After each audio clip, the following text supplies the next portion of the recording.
of drunks staggering down to the altar, even then drunk, and falling on their face. And in the blink of an eye, they're stone cold sober and a child of the living God. Hallelujah. That's the power of the blood of Jesus Christ. That's the victory of the cross. Now, what do you think the reaction was of this former leper when he looks down and he's got all 10 fingers? Or he's got all 10 toes? Or his ear is back, whatever the case may be. Do you think that he looked and said, oh, this is nice. Oh, it's even prettier than before. I'll tell you a little story real quick. I was preaching in North Carolina. No, Virginia. 100 miles out of Washington, D.C. Petersburg, Virginia. I remember because I would go to there was a great Civil War battlefield there. And I would go over, you couldn't see it all in one day, and I was there for about 4 or 5 days, so I would go and each day tour a little portion of it. And we were preaching under a tent, and you've heard me say this, but some watching by television haven't heard it. Tents are of the devil. There is absolutely no reason to have a tent meeting. Period. It's hot. It's dirty. There's bugs. And in that meeting, I literally was preaching and a bug flew in my mouth. I'm not exaggerating. Flew right in my mouth. And you know what I did? I swallowed it and kept preaching.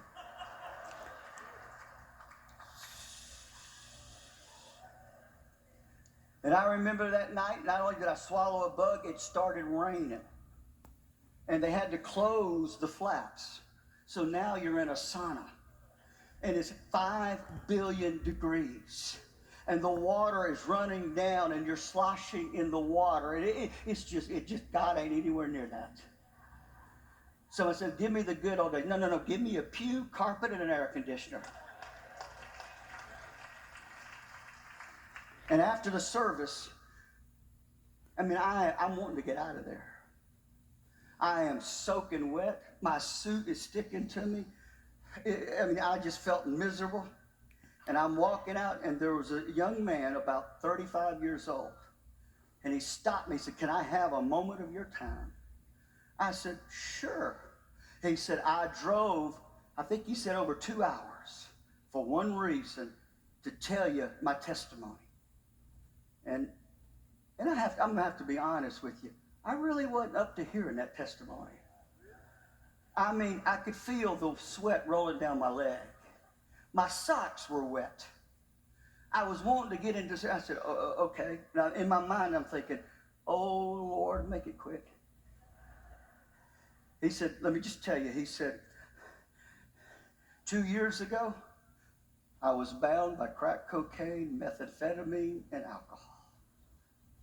He said, I had been in rehab, in and out of rehab, nothing stuck. He said, they would pronounce me cured, and he said, a few days later, I would be back buying meth or buying crack, drinking. And he said, I was an embarrassment to my family. He said, I was so ashamed of myself that I didn't even want to go home and show myself to my mom and dad, because I knew how much of a disappointment I was in their life. And he said, every once in a while, though, I would have no choice, and I would go. And he said, I don't know why, but I'd usually show up on a Sunday morning. And he said, my mom and dad were faithful watchers of the Jimmy Swaggart telecast. And he said, it didn't matter how messed up I was. When I walked into that house, Jimmy was preaching. And my daddy would say, sit down and shut up and don't open your mouth until the man is through. He said, of course, now I know what he was trying to do. But he said, I would be so high. And he said, I was so sick of Swaggart. And he said, one Sunday morning I came and I thought, oh, I'm going to have to endure this again. And he said, I walked in and I sat down, but Jimmy Swaggart wasn't preaching. it was you. He said, I never heard of you. I'd never seen you before. And I saw your name come across, and I said, there's two of them? And he said, my dad, sit down, shut up. And he said, you started preaching. And you started telling a story of a meeting you had just preached in Honolulu, Hawaii. And how that the associate pastor of the church was an African American. His name was Eddie. How that he had been one time the vice president of the largest public utility in all of Honolulu. He had an oceanfront apartment that looked out over the ocean on Waikiki Beach. He was making more money than he'd ever made in his life, engaged to be married to a beautiful woman. And as he was promoted up that company and the money started pouring in, the invitations to go to this place and that place started coming in and starting to try to fit in with the upper echelon crowd that he was associating with, he began to take cocaine. And before long, Eddie was bound by cocaine. He lost everything. He lost his job. He lost his bank account. He lost his fiance. And he was right on the verge of being evicted from his oceanfront high-rise apartment. And he said, you were telling that story, and I'm kind of listening. And you got to the part where he said, Brother Donnie, I don't even remember turning the TV on. But somehow the TV was on. And he said, I opened the sliding glass door and stepped out on that balcony overlooking the beach there in Honolulu. About 20 stories up, and I started to climb over to commit suicide. And it was like somebody came into the room and turned the volume on the TV sky high. And I heard a voice said, stop, stop, don't take one more step. I'm here to tell you, there is one by the name of Jesus Christ that can break the bondage of drug addiction and alcoholism. And Eddie said, I started shaking all over, walked back in, looking at that, but don't even remember turning the TV on. And when the program was over, I was on my knees, repeating the sinner's prayer, got saved, baptized in the Holy Spirit, called to preach free. And I'm like, okay, where's this going? He goes, I heard that.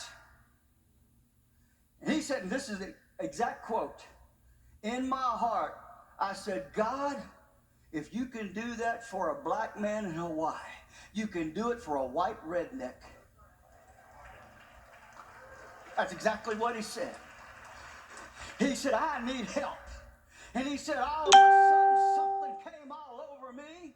And when you started praying the sinner's prayer, I dropped to my knees. My mom and daddy got down beside me. And he said, they were old-timey Pentecostal. I started praying the sinner's prayer.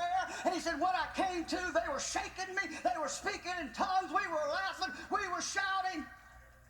And I've just come to tell you what your ministry has done in my life.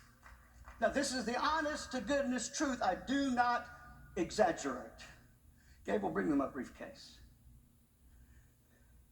I always carry a briefcase because the reason why it's easy to get through a crowd if you got something in your hand.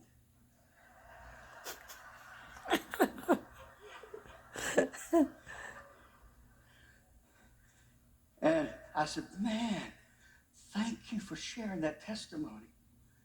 Got in the car, they drove me to the Holiday Inn. Still remember the room. I remember what the room, the puke green carpet, I still remember it. Mm-hmm. Put that old key in the lock, opened it up. And I don't know why they would do it, but whoever would drive me, he would walk to the door, and I'm like, I'm not a child. I know how to operate a key. I know how to get in the room. And I'm like, okay, all right. Because I thank you. And I closed that door, and I'm not kidding you. I stopped, and I stood there. And I said, God, if nothing ever happens in my life, what that guy just told me, somebody got saved because of my preaching. And I know this is not theologically correct, but I'm telling you the truth. I threw my briefcase across the floor, and I went, hot diggity dog, devil, somebody got saved. Hallelujah, hallelujah. That's the power of the gospel. Okay, he said, he's healed, but Jesus says, go tell no man. Why? Why would he say, don't go tell anybody? This is something we got to learn. His mission was not miracles, but redemption. And nothing could stand between him and Calvary. He didn't want the people to see him just as a miracle worker and to follow him for the fishes and loaves, because he came for one reason, and that is to be the sacrifice for sin on Calvary's cross 2,000 years ago. I'm here to tell you, church, nothing must come between us and Jesus Christ. It's more important than the miracles. It's more important than healing. It's more important than we need Jesus. Jesus Christ and him crucified must be the focus. We got an email on Mother's program last week.